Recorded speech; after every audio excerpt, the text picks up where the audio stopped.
A todos que estão conosco, sejam bem-vindos em nome do nosso querido Senhor Jesus Cristo. Evangelho de Lucas, capítulo 15.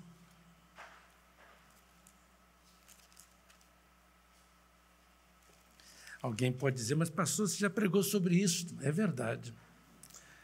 A gente está sempre pregando. Há textos na Bíblia que são de riquezas inesgotáveis. Uma preciosidade infinita, na verdade. Capítulo 15 de Lucas.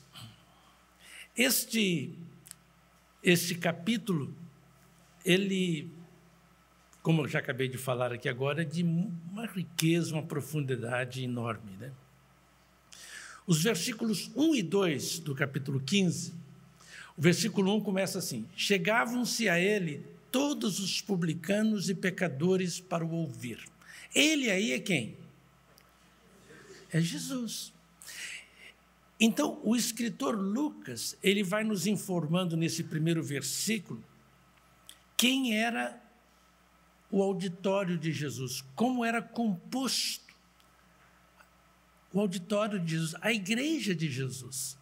Como era a igreja de Jesus? Como eram as pessoas que estavam ali nos bancos, entre aspas, que não eram bancos, né? Então Lucas diz que eram os publicanos e os pecadores. Engraçado que ele coloca publicanos e pecadores, como se os publicanos não fossem pecadores, né? Como se não fossem. Os publicanos, eles trabalhavam para Roma. Eles eram cobradores de impostos. De acordo com a tradição, eles não eram honestos. Eles extorquiam, eles faziam violência, eles maltratavam as pessoas. Os pecadores, o que Lucas, eu acredito que ele queira dizer aqui, é toda sorte de gente má. Meretrizes, ladrões, declarados, fugitivos, transgressores da lei. Acho isso muito interessante. Como seria bom se nós tivéssemos um ambiente na nossa igreja em que as pessoas pudessem vir aqui e dizer assim: olha, eu já fui separado, sofri muito, tive muitos problemas. Outro viesse, olha, eu tive um problema com a minha filha, tive um problema com meu filho. Outro faz, olha, eu no passado, eu era viciado em álcool. E no final de cada testemunho desse, a pessoa disse: mas Jesus me libertou, mas Jesus me salvou, mas Jesus me transformou. Ao invés de chegar aqui e dizer: olha, eu sou isso, eu sou o bambambam, na verdade, né? Eu sou santo, eu sou perfeito, eu tenho uma família nota 10, eu nunca tive problema com a minha esposa, nunca tive problema no meu casamento, nunca tive problema com os meus filhos, nunca tive problema. Eu não sei porque o Senhor não me arrebatou ainda. A minha única dúvida é esta, na verdade. A única dúvida é esta.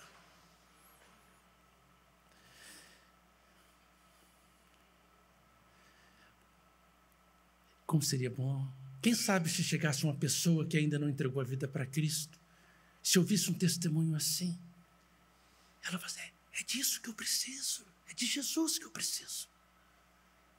Essa é a minha história. Eu também tenho problemas no meu lar, tive problemas no meu casamento, tenho problemas com meus filhos, tive problema com drogas, tive problema com álcool. Olha, tive tanto. É isso. E se Cristo serviu para essa pessoa, então serve para mim também, na verdade. Esse é o remédio que eu preciso. Minha esposa, recentemente ela falou para mim, foi uma médica, a médica disse para mim que preciso de vitamina D.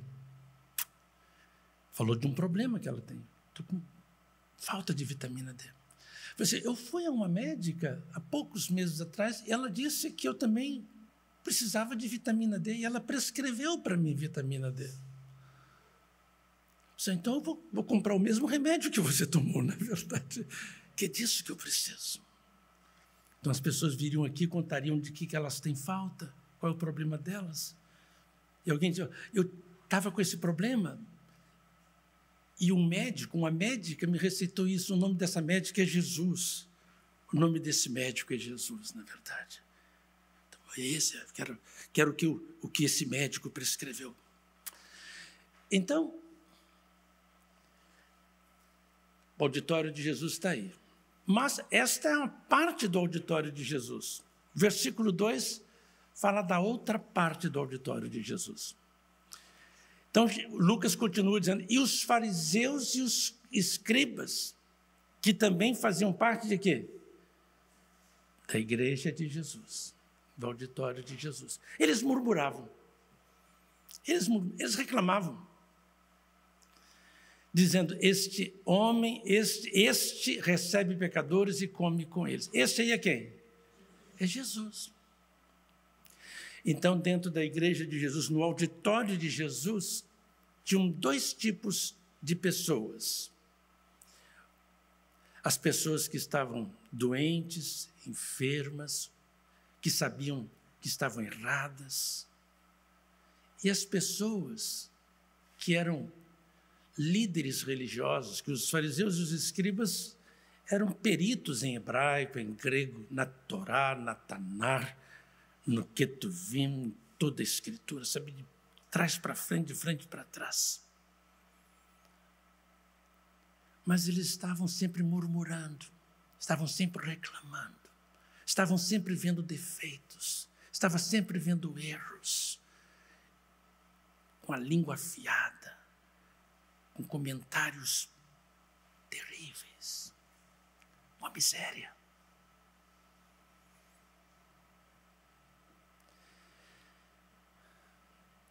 E eles diziam, Jesus, este aí é Jesus, né? Recebe pecadores e come com eles. Come com eles. Os pecadores e os publicanos gostavam de Jesus. E Jesus gostava deles. Aí você pode... Jesus não gostava dos escribas e fariseus? Gostava. Mas Jesus não era correspondido.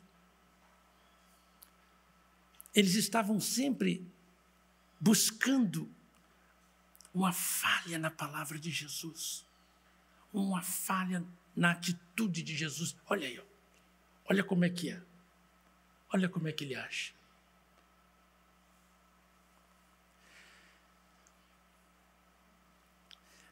A primeira coisa que Lucas estabelece aí é o auditório de Jesus. Aí Lucas coloca logo a seguir três histórias. As histórias, pelo menos na cabeça de Lucas, o escritor, é para quem as histórias? Para este auditório. Para este auditório. Então ele conta três histórias. Ele conta a história da ovelha perdida, da moeda perdida e de 2 filhos perdidos. Ele diz que tinha um pastor que tinha várias ovelhas, mas uma ovelha largou o aprisco e foi para longe. Faz lembrar quem? Faz lembrar quem? No culto de hoje. Faz lembrar Daniel, na verdade. Faz lembrar o nosso irmão Daniel. Né? Foi para um lugar distante. Aí Jesus diz que o pastor foi atrás desta ovelha. Foi em busca desta ovelha. Encontrou Daniel e trouxe Daniel de volta, na verdade. O senhor Daniel, nosso querido irmão Daniel.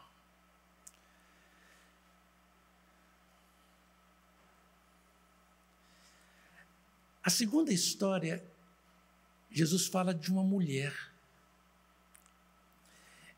E diz que a mulher tinha várias moedas. Mas ela perdeu uma moeda. Ela perdeu a moeda aonde? Dentro de casa. Olha só. Essa moeda não foi perdida fora de casa. Não foi no shopping. não foi no mercado, não foi na rua, não foi longe da casa. Essa moeda se perdeu aonde? Dentro de casa. Então Jesus diz que essa mulher começou a varrer a casa, a limpar a casa, a procurar a moeda. Onde essa moeda está? Onde essa moeda está? Dentro da própria casa. Há pessoas que se perdem dentro de casa e há pessoas que se perdem fora de casa, indo, largando a casa. Há pessoas que se perdem de uma maneira diferente do irmão Daniel. Elas continuam na igreja, elas não se rebelam, elas não vão para o mundão, mas elas têm um mundo dentro delas, dentro da igreja. Tem atitude hostil, tem atitude agressiva, tem atitude de condenação, de briga, de litígio, de confusão, não de graça, não de misericórdia, não de paciência, de impaciência, de discriminação, de juízo, de condenação. Dentro da igreja, dentro da família. Que lugar é este? Que pessoa é essa? É filho do Pai que ama? É filho da graça, da misericórdia? Ou filho do arqui-inimigo de Deus, o acusador, o caluniador, o que vai criando e motivando a confusão, o caos, que não constrói pontes, mas destrói pontes?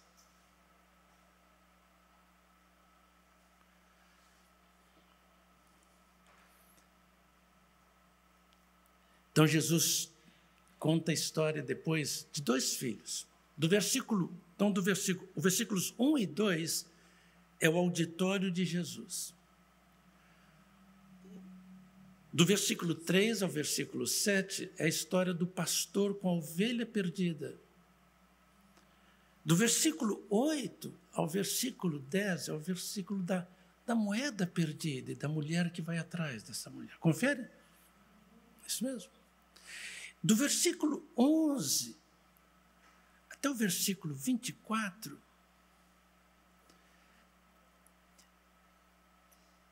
é a história do filho mais novo.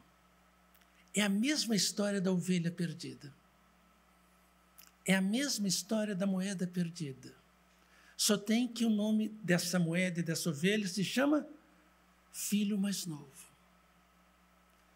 que vai embora, que gasta tudo, vai para o mundão.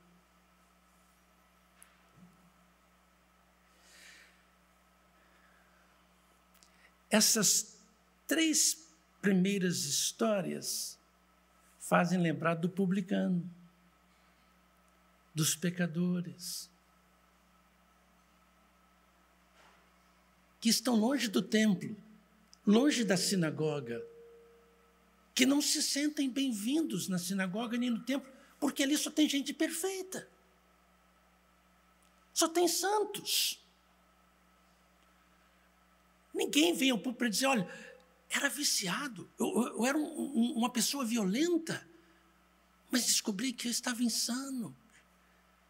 Entreguei minha vida a Jesus, Jesus me transformou. Olha, fui viciado em drogas, era um ladrão, fiz isso, Jesus me salvou. Então, os publicanos e os pecadores são como esse filho mais novo. Eles não estão na casa, mas eles querem Jesus, eles precisam de Jesus. A última parte desse capítulo vai do versículo 25 até o versículo 32. É o filho mais velho. Ele representa parte do auditório de Jesus. As histórias têm tudo a ver com o auditório de Jesus.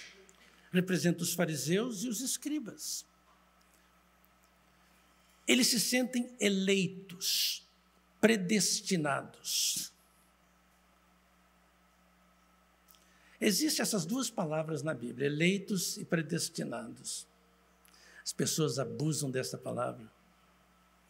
Há pessoas que acreditam que Deus elegeu o filho mais velho, que é ele, né, para o céu, para o Pai, e o filho mais novo é para o fogo do inferno, na verdade. Acreditam que os publicanos e os pecadores são para o inferno. Deus não os ama. Deus ama o filho mais velho, os eleitos, os predestinados. Quer dizer para os irmãos que eu não acredito nisto.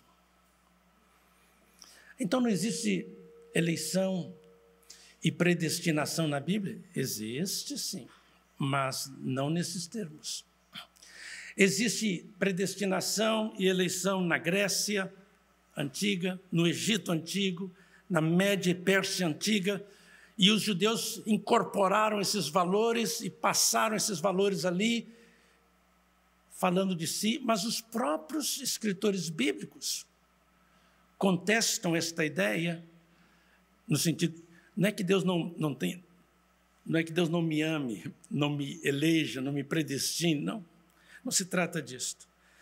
Ele elege, entre aspas, ele predestina todos, na verdade, para o céu. Jesus diz, olha, eu escolhi a vós, que é a mesma palavra para eleição, que é traduzida às vezes por escolher e por predestinação no grego, mesma palavra. Eu escolhi a vocês 12, mas um de vocês é um diabo, é Satanás. Jesus usou essa palavra nesse contexto, na verdade. Então é um perigo pegar uma palavra e dar para ela apenas um sentido, um significado para tudo e comprometer todas as demais doutrinas e ensinos bíblicos com base nisso, na verdade. Então esse filho mais velho dizia, bem, eu sou predestinado. Os escribas e fariseus, eu sou predestinado. Eu sou eleito. Eu sou amado do Pai. E citam até mesmo textos do apóstolo Paulo aos Romanos, os de hoje, né? Os filhos mais velhos de hoje, que Deus disse que ele aborreceu Esaú e escolheu Jacó. Citam textos bíblicos. Na minha opinião, interpretam de maneira errada textos bíblicos, na verdade. É um hebraísmo, é um judaísmo, são valores culturais que precisam ser filtrados e não podem ser interpretados literalmente. Encontramos esses valores nos escritores bíblicos, porque são valores culturais.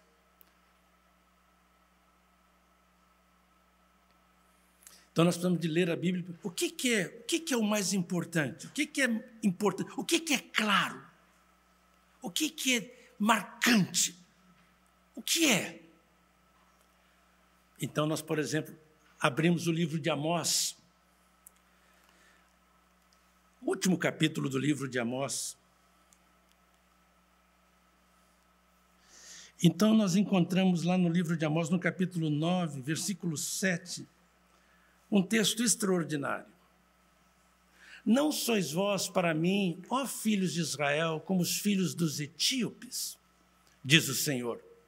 Não fiz eu subir Israel da terra do Egito, e os filisteus de Cafitor, e os sírios de Quir? Quantos povos estão mencionados aí? Quantos? Quantos? Quantos povos nesse versículo? Primeiro povo que está mencionado ali, Israel. Logo depois quem? E logo depois quem? Filisteus. E logo depois quem? Os sírios. Os sírios. Confere? Isso mesmo? Então vamos recapitular quantos povos? Primeiro povo, Israel. Segundo? Terceiro? Filisteus. O último? Sírios. 4 povos. Em algumas Bíblias a tradução está, eu amo a vocês tanto quanto amo os etíopes. Quem é que tem essa tradução aí?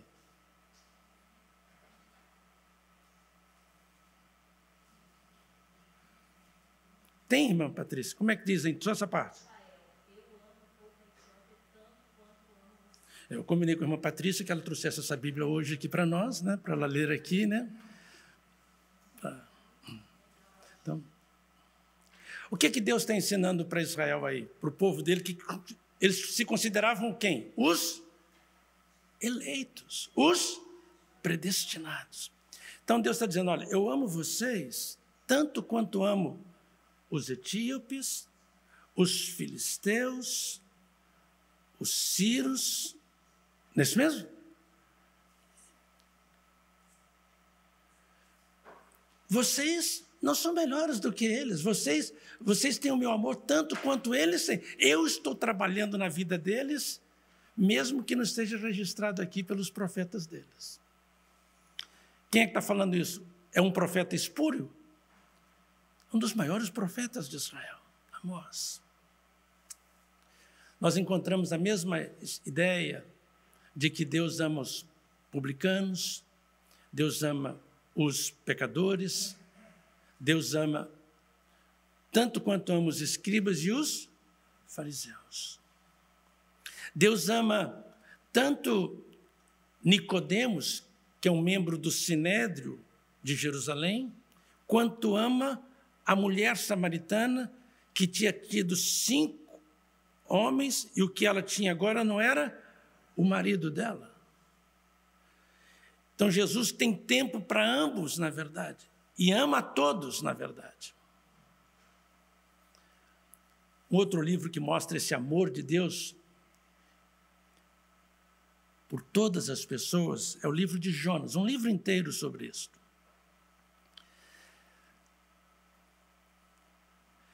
Os inimigos de Israel eram os ninivitas, os assírios, no tempo de Jonas. Os irmãos podem ler depois a história de Jonas no livro dos Reis. E os inimigos de Israel naquele tempo, de Samaria, da capital do Reino do Norte, porque Jonas era do Reino do Norte. Mas Jonas cria que os ninivitas deveriam ir para que lugar? Para o inferno. Que eles morressem. Se Deus precisasse de gasolina, está aqui, Senhor. De fósforo, está aqui, Senhor.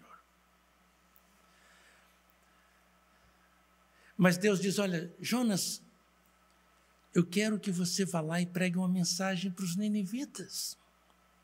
O livro de Jonas termina como o capítulo 15 de Lucas. Como é que o capítulo 15 de Lucas termina? Termina em aberto.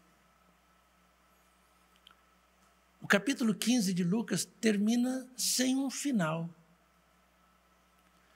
Nós encontramos no capítulo 15 de Lucas, no final, o pai saindo, o pai sai para encontrar com o filho mais novo e o pai sai para encontrar com o filho mais velho.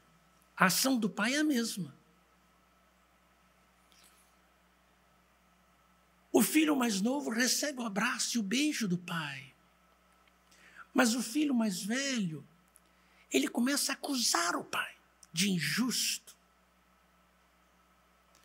Os predestinados, entre aspas, os eleitos, eles se consideram conselheiros de Deus. Aqueles que dizem para Deus como é que a coisa tem que ser. Paulo pergunta na carta aos Romanos, quem conhece a mente do Senhor? Citando Isaías, capítulo 40. Quem é o seu conselheiro? Quem pode compreender a mente do Senhor? Qual é a resposta? Ninguém. Mas há pessoas que pensam que, e sempre favoráveis a elas, é claro, nunca contra elas, favoráveis a elas, que elas são as eleitas, as predestinadas, Deus as escolheu para o céu. Não é que Deus escolheu as outras para o inferno, mas Deus não escolheu as outras para o céu. Quer dizer, a gente vai enganar outra pessoa, então, não engana a mim, não. Se Deus escolheu a mim para o céu e não escolheu a outra para o inferno, mas não escolheu também para o céu, não tem lógica nisso. Não faz sentido. moral, inclusive, não apenas racional, mas moral.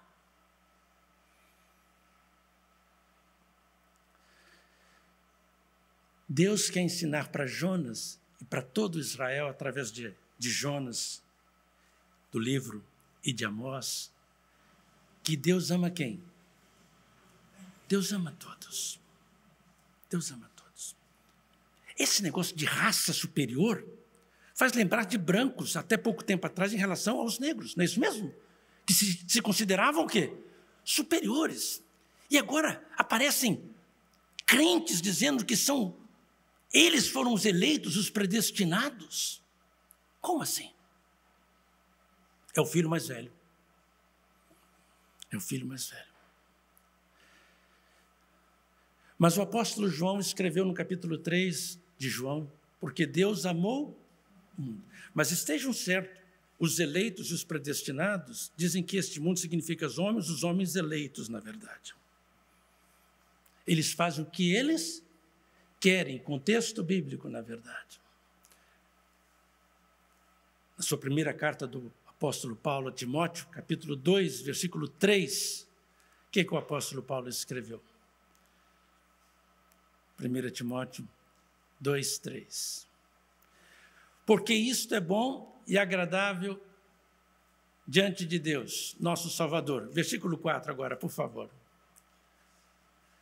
E que quer que todos os homens se salvem e venham ao conhecimento da verdade. Ele quer que quantos homens? Todos. Mas não se surpreendam se algum que defendem a ideia da eleição para eles e a não eleição para os outros, a predestinação para eles e não a predestinação para os outros, disserem que esse todos aí não significa todos literalmente. Mas eu creio que Deus amou o mundo inteiro. Deus amou a todos. Deus amou os argentinos e os brasileiros. Deus amou os flamenguistas e os vascaínos também, na verdade. Cruzeirenses e atleticanos, na verdade. Homens e mulheres, pobres e ricos. Eu creio num Deus assim. E eu acredito que no capítulo 15 de Lucas, o que Jesus quer ensinar é isso, que Deus ama a todos. Que o filho mais velho se engana, pensando que o pai é propriedade dele.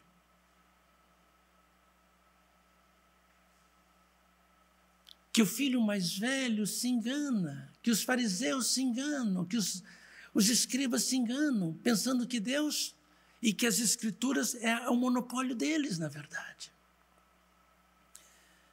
Que bom saber que temos um Deus assim, que ama Israel, que ama os árabes, que ama os etíopes, os filisteus, os sírios, os russos e os ucranianos, os norte-americanos e os chineses. Deus não é inimigo dos nossos inimigos. Deus ama todos. Vamos orar ao Senhor. Obrigado, Pai, porque Tu és um Deus de amor, um Pai amoroso, incomparável.